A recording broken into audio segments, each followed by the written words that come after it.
अभी electoral bond आए, सबने देखा, कोई 6,000 करोड़ लेके बैठा है, कोई कह रहा है 6 नहीं 8,000 करोड़ है, किसी को 1,500 करोड़ रुपए मिला है। आम आदमी पार्टी 60-65 करोड़ पे बैठी हुई है। 60-65 करोड़ रुपए पाने वाली नेशनल पार्टी का नंबर 2 का नेता जेल में, नंबर 3 का नेता जेल में, नंबर 4 का नेता जेल में, और नंबर 1 के नेता को भी जेल में ले जाने की तैयारी है।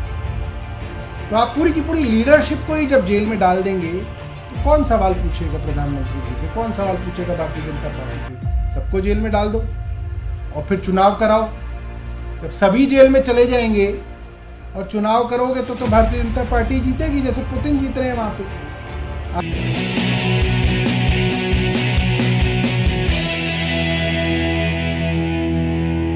जिसको न्यूट्रल होना भी चाहिए और कम से कम होना तो दिखना तो चाहिए ही चाहिए, उस एजेंसी ने एक प्रेस रिलीज देके कहा है, और क्या कहा है वो सुनिए। By the acts of convert, मैं मुख्य लाइन पढ़ देता हूँ। In exchange of these favours she was involved in paying rupees 100 crores to the leaders of AAP। ये इसका मुख्य प्रीमाइस है इस पूरी की पूरी प्रेस रिलीज का कि 100 करोड़ रुपयों का लेन देन हुआ। और मैं आपको बताऊं कि भारतीय जनता पार्टी तो इसको कई हजार करोड़ का घोटाला बता रही थी, मगर अंत आते आते कई स्टेटमेंट बदलते बदलते अंततः ईडी ने कहा कि 100 करोड़ रुपए का लेन देन इस एक्साइज के मामले में हुआ। अब मैं सुप्रीम कोर्ट के जो न्यायालय में 30 अक्टूबर को जस्टिस संजीव खन्ना जी का जो ऑर्डर आया, और काफ़ी लंबा चौड़ा ऑर्डर आया, उसमें इस 100 करोड़ रुपए के एलिगेशन के बारे में क्या कहा गया है वो मैं लाइन आपको पैराग्राफ नंबर 12 से पढ़ के सुनाना चाहता हूं। Thirdly, the assertion in the complaint filed by DOE, that means ED, that a kickback of rupees 100 crore was actually paid by the liquor group is somewhat a matter of debate। यानी कि supreme court ने, जिसके अंदर इस मामले को बहुत दिनों तक सुना गया, अपने एक विस्तृत ऑर्डर के अंदर ये साफ साफ पैरा नंबर 12 30 अक्टूबर 2023 की जजमेंट में कहा कि 100 करोड़ रुपए का लेन देन हुआ है। ये बात अ मैटर ऑफ डिबेट है, ये एक बहस का विषय है। इसके विषय में कोई तथ्य सबूत ईडी ने नहीं रखा है। इसके बावजूद कल ईडी उसी 100 करोड़ रुपए वाली कहानी को अपने प्रेस रिलीज के द्वारा अलग अलग अखबारों में और न्यूज़ चैनल्स में पुश करने की कोशिश कर रही थी। बहुत दुर्भाग्यपूर्ण है, एक एजेंसी को जिसको न्यूट्रल होना चाहिए, न्यूट्रल दिखना चाहिए, वो इस तरीके की नैरेटिव बनाने वाली, पॉलिटिकल एडवर्सरीज को बदनाम करने वाली एक एक्सरसाइज के अंदर कल पूरे दिन व्यस्त रही। ये बात सबको मालूम है कि एक्साइज के मामले में करीब 500 से ज्यादा जगहों पे अब तक छापे मारे जा चुके हैं। 1000 से ज्यादा लोगों की गवाहियां ली जा चुकी हैं। 50,000 से ज्यादा डॉक्यूमेंट्स मैंने सुना है कि वो चार्जशीट के अंदर दायर किए जा चुके हैं। इसके बावजूद कहीं पे कोई 1 रुपए की इलीगल मनी, इलीगल प्रॉपर्टी, बेनामी प्रॉपर्टी, कोई रिकवरी अब तक ईडी नहीं दिखा पाई है, कोई सबूत ईडी नहीं दिखा पाई है। सिर्फ और सिर्फ एलिगेशन, आरोप, कोरे आरोपों पे अब तक ये मामला चल रहा है। मकसद साफ है। अभी आपको पता होगा पुतिन रूस के अंदर दोबारा जीत गए हैं। हमारे यहाँ तो प्रधानमंत्री जी को 38% वोट मिलते हैं, पुतिन को रशिया में 87% वोट मिले।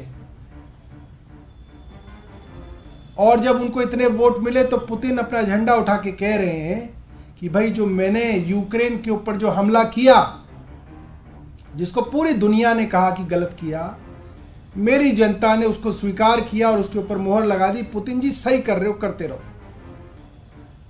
क्यों ऐसा हुआ? क्योंकि सारी अपोजिशन पुतिन जी ने खत्म कर दी है। जो मेन अपोजिशन का लीडर था वो जेल में बंद था और अभी 1-2 दिन रोज पहले उसकी मृत्यु भी हो गई है।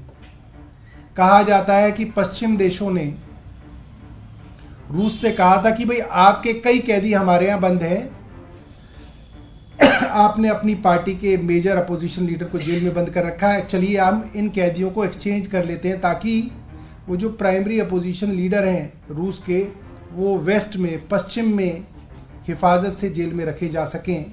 मगर उससे पहले पता चला कि उनकी मृत्यु हो गई है, जो बहुत बड़े अजीब बात है। तो आज देश जो है उसी राह पे चल रहा है कि जो अपोजिशन के लीडर आज की सत्ता के लिए खतरा बनते जा रहे हैं, उनको पकड़ पकड़ के जेल में डाला जा रहा है। आम आदमी पार्टी, अभी इलेक्टोरल बॉन्ड आए, सबने देखा, कोई 6,000 करोड़ लेके बैठा है, कोई कह रहा है 6 नहीं 8,000 करोड़ है, किसी को 1,500 करोड़ रुपए मिला है। आम आदमी पार्टी 60-65 करोड़ पे बैठी हुई है। 60-65 करोड़ रुपए पाने वाली नेशनल पार्टी का नंबर 2 का नेता जेल में, नंबर 3 का नेता जेल में, नंबर 4 का नेता जेल में, और नंबर 1 के नेता को भी जेल में ले जाने की तैयारी है। तो आप पूरी की पूरी लीडरशिप को ही जब जेल में डाल देंगे तो कौन सवाल पूछेगा प्रधानमंत्री जी से, कौन सवाल पूछेगा भारतीय जनता पार्टी से? सबको जेल में डाल दो और फिर चुनाव कराओ। जब सभी जेल में चले जाएंगे और चुनाव करोगे तो भारतीय जनता पार्टी जीतेगी, जैसे पुतिन जीत रहे हैं वहां पे। आपकी जानकारी के लिए बता दूं, नॉर्थ कोरिया में भी चुनाव होते हैं। नॉर्थ कोरिया भी एक डेमोक्रेटिक देश है और किम जोन जो है वो भी बाकायदा चुनाव करा के अपने आप को जीता हुआ घोषित करते हैं, क्योंकि चुनाव का जो ढकोसला है वो इस दुनिया के अंदर अपनी जीत को सर्टिफाई कराने के लिए कई देशों के अंदर उस ढकोसले को किया जाता है। और मुझे लगता है आज भारत भी अब उसी ढकोसले की राह पे चल रहा है, जहां पे सारे अपोजिशन जो लोग चैलेंज हैं भारतीय जनता पार्टी के लिए, उनको जेल में डालने की जो है एक्सरसाइज जो है अब दिन रात चल रही है।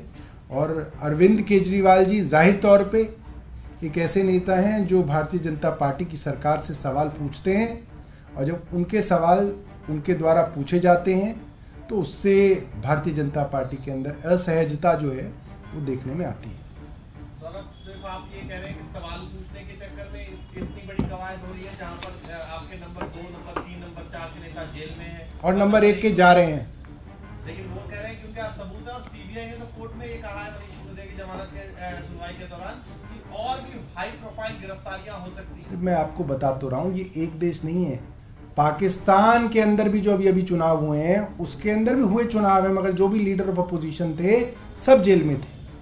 बांग्लादेश के अंदर भी ऐसा ही हो रहा है, रूस के अंदर भी ऐसा हो रहा है। ऐसे कई देश हैं जहां पे अब अपोजिशन पार्टियों के नेताओं को जेल में बंद करके चुनाव कराए जाते हैं और फिर कहा जाता है कि हमको तो जनता ने चुना है, हमारे साथ जनता का मैंडेट है।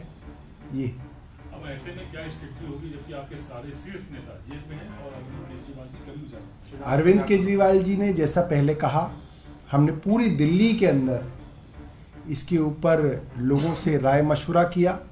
एक वार्ड के अंदर हमने इसके बारे में मीटिंग की, हमने सभी एमएलएज की मीटिंग की, सभी काउंसलर्स की मीटिंग की।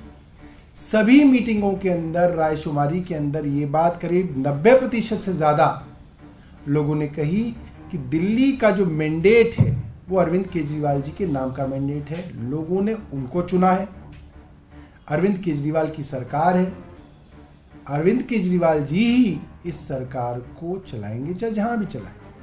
चुनाव का कैंपेन कैसे करेंगे, क्योंकि बड़ा चेहरा प्रमुख आपके वही बच्चे हैं, उधर जाते हैं, वो हैं उसके बाद वाले जितने नेता बंधन है, तो ऐसे में आपका स्ट्रेटजी क्या होगी चुनाव में, रणनीति क्या रखेंगे आप? देखिए,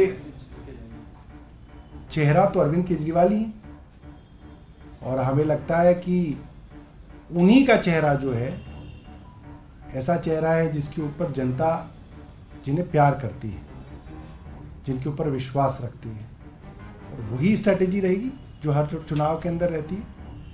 अभी अगर वो बाहर रहते हैं तो खुद जाएंगे कैंपेन में, अगर वो अंदर जाते हैं तो कैसे उनका संदेश पहुंचाएंगे?